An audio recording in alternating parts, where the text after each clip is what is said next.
This video looks at imperial organization and new political forms that developed in the classical period.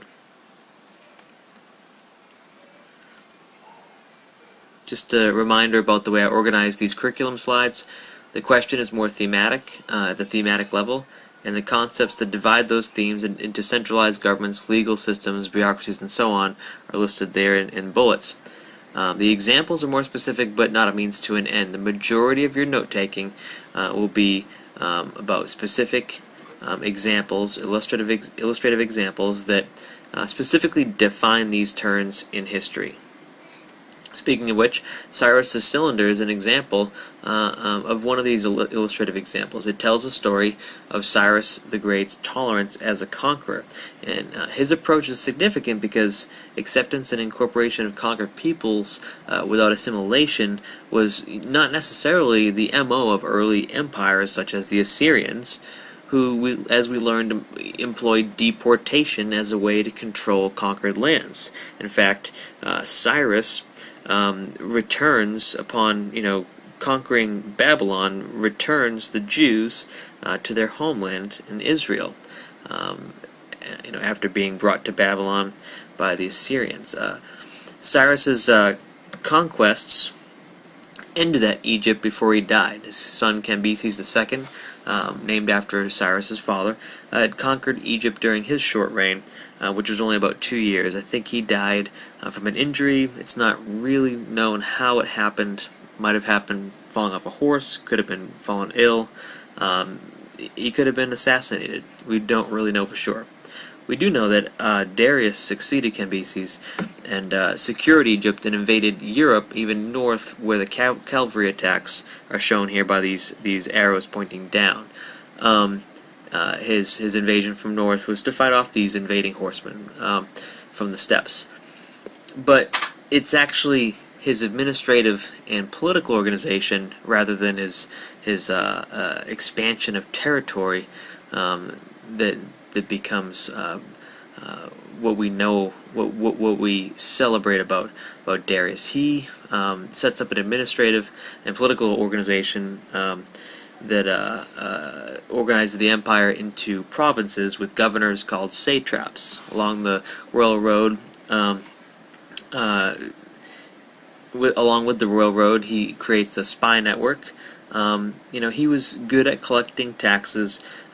He connected the cities for trade and protected trade.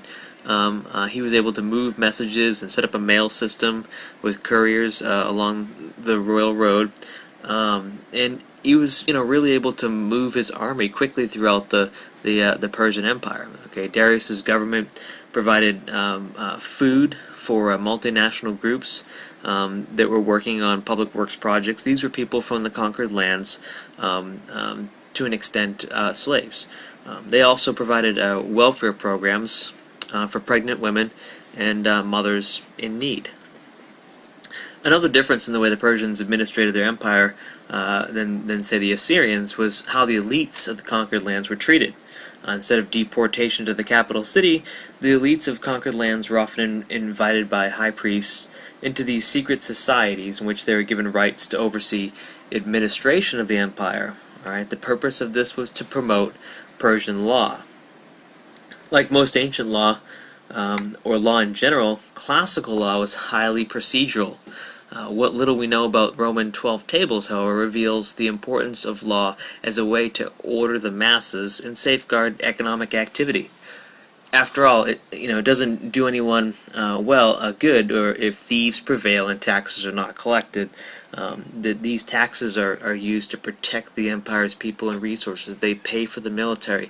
They build roads. They provide public works projects. There's some evidence to suggest that a particular form of Latin was used to write Roman law. One that the plebeians, the lower class, could learn more easily. Toward the end of the classical period, Emperor Justinian orders the Corpus Juris Civilis, commonly referred to as Justinian's Code. This is a significant work because it brought together the records of the views of many Roman jurists and included corollaries that, for example, defined rights of women to her children, or even the right of a slave owner to emancipate his slaves.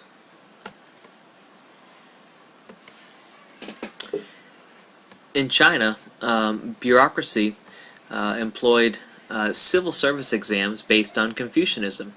Alright, this is an important example of government appointing and hiring people based on talent and skill rather than family ties and friendships.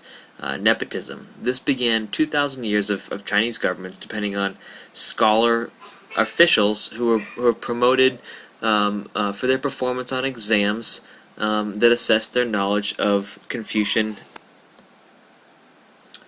The Han Dynasty relaxed away from the strict legalist approach of the Qin Dynasty through its adoption of Confucianism as the official ideology of the imperial system. A university was opened on the outskirts of Chang'an, the capital city, and local officials were ordered to send a certain number of promising students from their districts each year. In theory, this would mean that anyone could pass the exams and experience upward social mobility, socioeconomic upward mobility, in other words. However, the adoption of Confucianism as the basis of the imperial government led to the development of the gentry, a tax and military exempt class of people whose kids had a much better chance of getting ahead at a university and studying for civil service exams than others who had financial and state obligations. Another reality was that the Confucians had to accommodate ethical principles to the reality of a far from perfect rulers. On the other side of the compromise, the emperors won the backing and services of a class of competent, educated people, but had to deal with the Confucians' expectations that rulers should model ethical behavior and their insistence on giving often unwelcome advice. Classical governments used a variety of techniques to protect military power over the land and its people. The second half of this video looks at how empires accomplished this goal.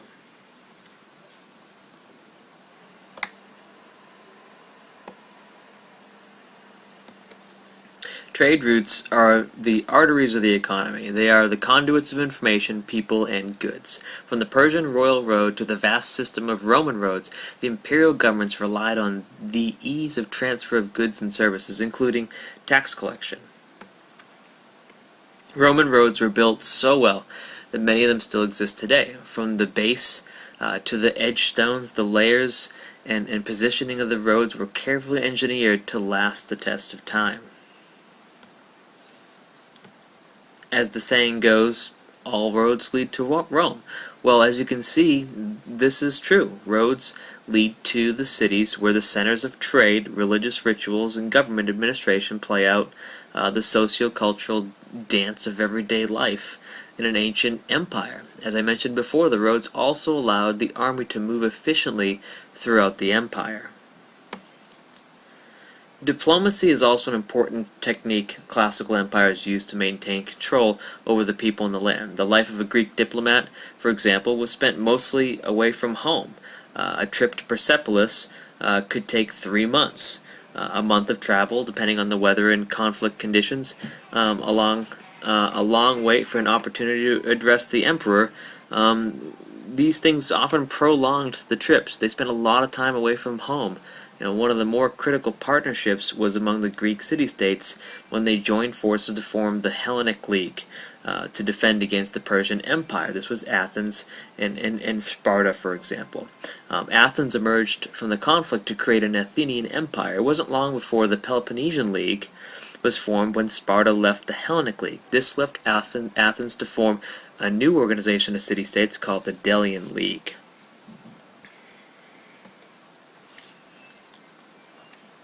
Diplomacy was essential to maintaining order and increasing markets and forming coalition forces to protect against potential conquering forces. But territorial expansion through colonization was also something that facilitated trade, which was the only way an empire would grow in wealth. Colonies provided material resources, people, and ports, and stations to stop and resupply. Whether traveling on imperial roads or sailing the sea lanes, the economy required movement of people and goods. Here you see some coins from examples of Greek cities, which eventually became, some of them became strong Greek city-states, such as Athens and Corinth.